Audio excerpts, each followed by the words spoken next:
or lease in the morning. Neil and Max are jewel thieves working for the enigmatic Miss Miles. After their latest job goes wrong, Max swallows a large diamond, the main piece from the job, so they won't be caught with the evidence. Unfortunately, he ends up getting shot and killed by a police officer soon after, leaving Neil with a rather sticky situation: how to retrieve the diamond. Meanwhile, he's run into necrophiliac Carrie, who turns an immediate shine to Max and promises to help Neil dispose of the body. Problem is, Carrie wants it fresh, and Neil needs to get inside. What to do?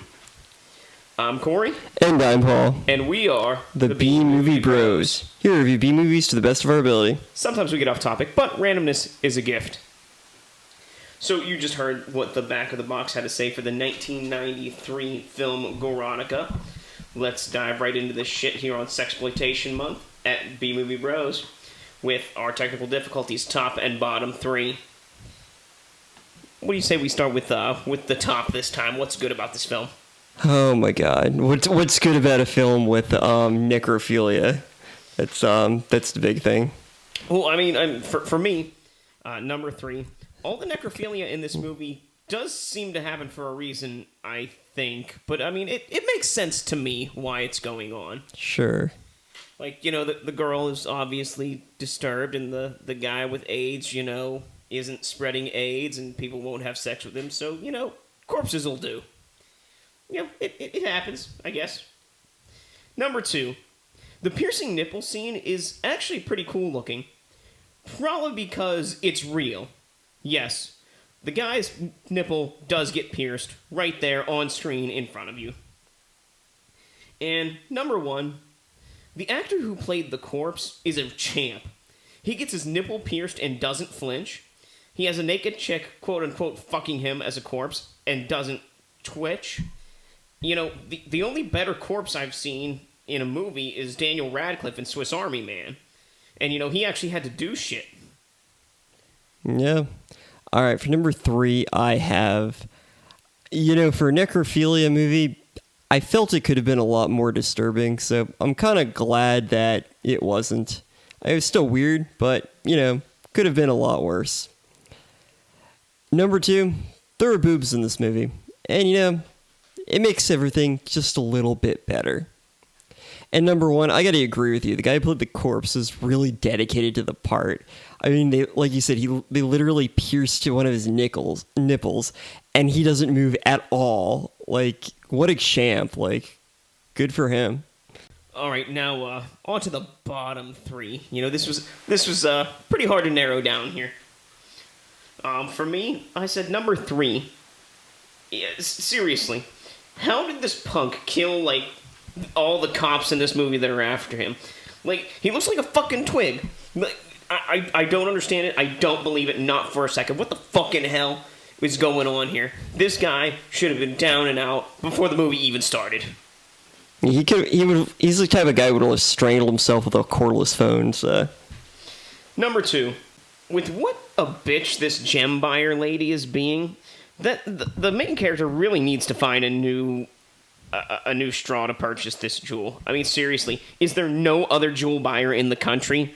Like, this one was just fucking him over and over, and lowering the price over and over. And, you know, he needs something for his dedication here to get this jewel to her, so he should find somebody else to buy it. Fucking bitch. Number one, really, AIDS. Is that the best thing we could have come up for this guy's downward spiral to end?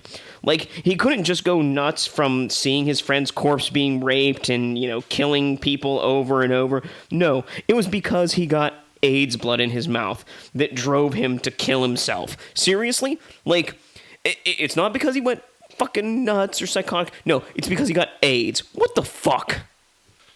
Yeah, that was pretty bizarre. Alright, my bottom three. For number three, the whole plot is just almost non-existent. It's really just an excuse for some necrophilia scenes. I mean, let's be perfectly honest about that. I mean, when the movie opens up to, you know, a girl masturbating to pictures of dead people. And then a rolling skull for like 10 minutes, which was, well, alright. And number two, the main necrophiliac didn't really have any real reasons to have her bizarre fetish. I mean, they never get into like any trauma involved in corpses or like really explain like what her main issue was. She just kind of liked fucking dead bodies. I mean, I guess wanting to fuck dead bodies is enough of a mental illness as it is, but you know, I was kind of hoping for like, you know, something a little deeper than that.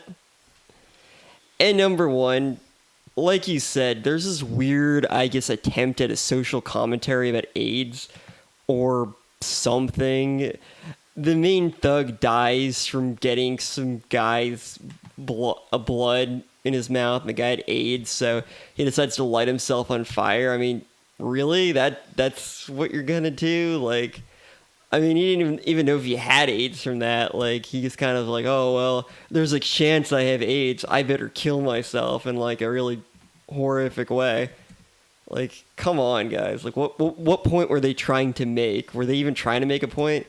It seemed like it, because otherwise, why bring up AIDS in the first place? But I don't know. I just thought that was very bizarre. Well, at this point, we normally do a quote war, but this movie really didn't seem very quote worthy, so we're not gonna hold you to that. But if you do have a favorite quote from this movie, or if you've even seen this movie, please let us know here in the comments or on our website, bmoviebros.com. So we're gonna skip right along here to our final take. Our final take, remember, is a score on our shot scale. Our shot scales are a reverse scale, 1 to 10, 1 being the best, 10 being the worst. How many shots do you need to get through this movie? I gave it a 6 out of 10. I give it a 5 out of 10. You know, Gorotica is a jewel heist gone wrong. It's sex with corpses, it's murders, and it's AIDS. There you go. That's the movie. It starts out okay enough, and then just spirals out of control as the director seemingly asks the question, how can I make this film more controversial? And for the early 90s, I could see this movie causing a bit of a stink. That is, if anyone would have even heard of it, which is highly unlikely. Today, the only standout feature is the nipple-piercing scene, which from a special effects stance really stands out in this movie. Oh yeah, because they actually pierce the fucking actor's nipple on camera. If you want to add a necrophilia film to your collection, this actually isn't such a bad choice. There are worse ones out there, but there's better too. Alright, I give this a 5 out of 10 because it takes a special kind of person to make a film about necrophilia. I'm not really sure if that's a compliment or not, but it's definitely true. The content is shocking, and plenty of scenes are as disturbing as you would hope they'd be. But unfortunately, the weak plot and the forced drama make all the shocking content just seem like a sad attempt to distract from the poorly conceived story. This movie could have went in literally any direction, and really it would have just been about some chick fucking dead bodies. Like, nothing that went around was around that really made much of a difference. It's just an excuse to show, like I said, a woman fucking dead bodies. I can definitely respect the attempt to subvert social norms and try to create something that's completely offensive. I just wish there had been more substance to it. I don't mind controversy, I don't mind offense, and hell, even necrophilia can be done well, I guess. But you just gotta have a little more substance to it. You know, one of the things that was constantly in the back of my mind with this being a necrophilia movie is the South Park episode, Korn's Groovy Pirate Mystery. And, you know, even... I guess it was a role reversal, because, you know, every time she was having sex with the corpse, I just kept thinking, you know, of the guy stuffing his hand in the mayonnaise jar and how that sound wasn't happening on screen, and I was a little disappointed every time. I was thinking that could have been our quote wars. It's just like that, and... then just like orgasmic noises. But that'll be for, you know, Gorotica too. Well, we know not everyone likes to watch the same kind of shit that we do, so we like to give every B-movie review an A-movie companion and tell you why this is the same movie, just of a higher class and standard. For me, I give it the 1997 film Titanic. I give it the 1994 film Clerks. So I have to say, both Gorotica and Titanic are the same movie, because both films revolve around a jewel. Both films feature an actress being nude, one to be drawn, the other to have sex with a corpse.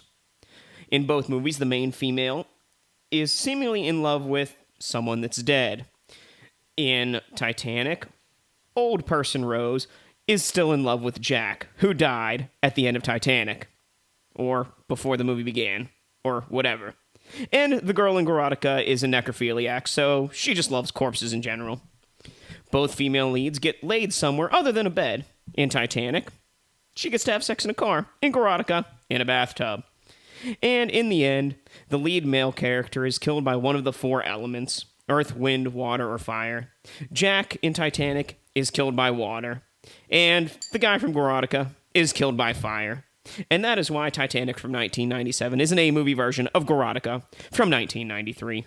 All right, I picked Clerks, even though, yes, I know Clerks is technically a B movie, but fuck it, it's been around long enough, and Kevin Smith is basically everyone knows who he is, so I'm counting it as an A movie just this once. Both movies take place primarily in one location. Clerks takes place at the gas station that Dante works at, and Gorotica primarily takes place at the house where the necrophilia lives. Both movies were filmed on video using low-budget techniques to cut down on cost. Clerks was filmed in black and white, and Gorotica was filmed in studio. In both films, someone has sex with a dead body. Carrie in Gorotica is a necrophiliac who willingly has sex with a corpse, and Dante's ex-girlfriend in Clerks accidentally has sex with a guy in a bathroom stall who is dead. And both movies came out in the 90s. Gorotica came out in 1993, and Clerks came out in 1994. Well, seemingly we need to purge this from our memories, so we're going to tell you how to and how we can drink away the flick. Drink away the flick. Come on and grab your drink. Let's drink away the flick. Bum, bum, bum, bum. But remember, friends, drink responsibly. I'll give you some drinking games at Social Paul. Anytime someone mentions the jewel, take a drink. Whenever Carrie changes the corpse's appearance, take a drink. Anytime the jewel-buying lady is on screen, take a drink. Whenever you see a skull, take a drink. And of course, because it's Sexploitation Month, anytime you see something that is supposed to be arousing, take a drink. Every time a scene cuts to a picture of a dead body, randomly, take a drink. Every time someone talks about AIDS, take a drink. Every time someone fucks a dead body, take a drink. And every time someone talks about the stolen jewel, take a drink. And those are your ways to drink away this flick.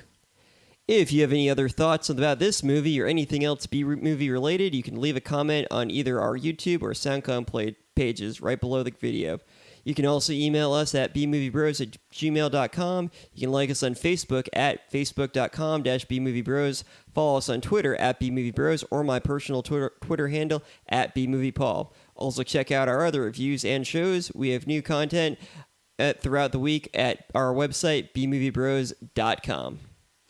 Well, 3 films in, and I think I got a good ranking here. At number 3 this month so far was The Pom Pom Girls. I can't even remember what happened. I think they stole a fire truck or something. I remember I really hate teenagers, and that's about it. Number 2, Gorotica. I mean, it's a necrophilia movie. It's done okay. It was interesting. I kind of sort of enjoyed it. And number 1 was She-Wolves of the Wasteland. I mean, it had lots of action. It had naked women. It delivered on what it promised. I mean, it really relied on the fact that there were scantily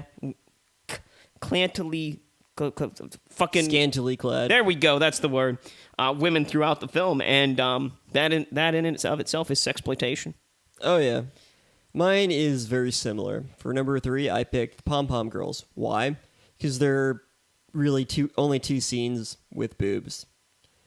Second, I picked Gorotica because there were multiple scenes with boobs. Granted, it was the same boobs each time, but hey, more than one scene, therefore it counts.